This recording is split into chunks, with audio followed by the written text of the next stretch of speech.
It's time to come out from under the rock and face cyber liability.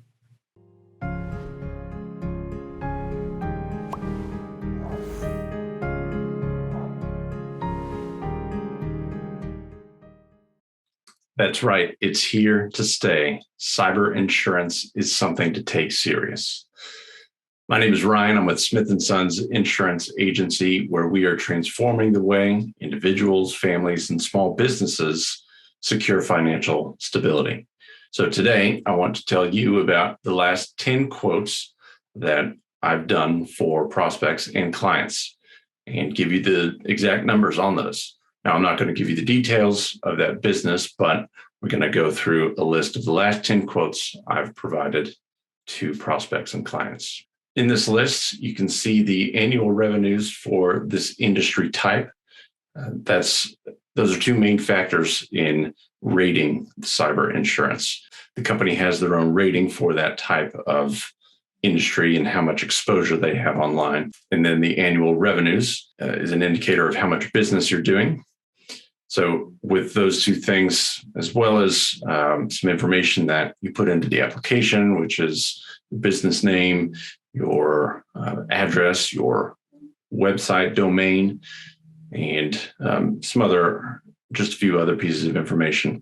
I can take that information in about 5 minutes, have 6 to 7 quotes. It's just that quick, five minutes of answering 4 or 5 questions, and I get a list of quotes to compare. I've also gone to a couple other companies where they actually provide more material.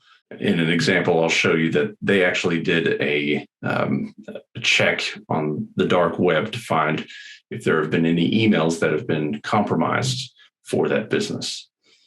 And then this other company, they actually provide these factors of your cybersecurity. They do an analysis of your domain and some of the tricks that they have to find out what are your security measures, how do they rate on their scales.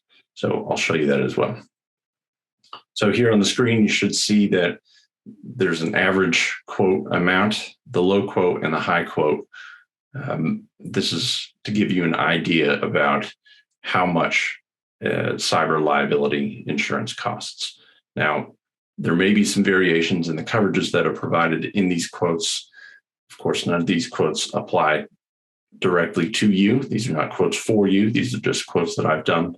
But in general, there's a $1 million liability insurance limit on each of these quotes. So from an online retailer that's only doing about $24,000 in revenue for the year, the average quote premium was $1,600 about.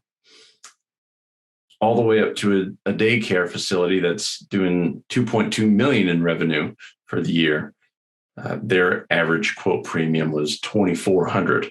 So right now, you can see that really the average of all these averages is about $1,700, $1,800.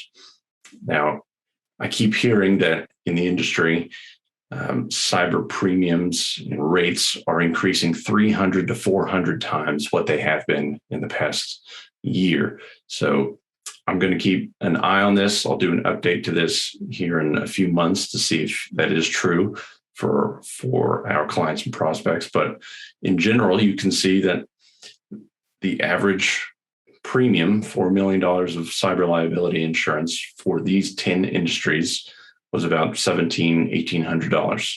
Again, that's about $1 million worth of coverage. It does not apply to you. It may if we run the numbers and the details on your specific situation, but this is a general idea about how much does cyber insurance cost for a small business. Now on the screen, you should see that this company has provided a group of factors. They've done some testing and they found out on the back end, what are the cybersecurity measures? What are the pieces you have in place to protect your business? So for this particular business, I've blocked out any private, anything that would tell what the actual client, who they are. But you can see that there are several factors that they have rated 0 to 100. So this company actually is right about in the middle, not great, not terrible, I suppose, but they do have a lot of exposure, especially when you scroll down to the bottom there and you see the dark intelligence factor is at 51. This is where the company scanned the dark web to find if there's any information that has been leaked that is available for purchase on the dark web.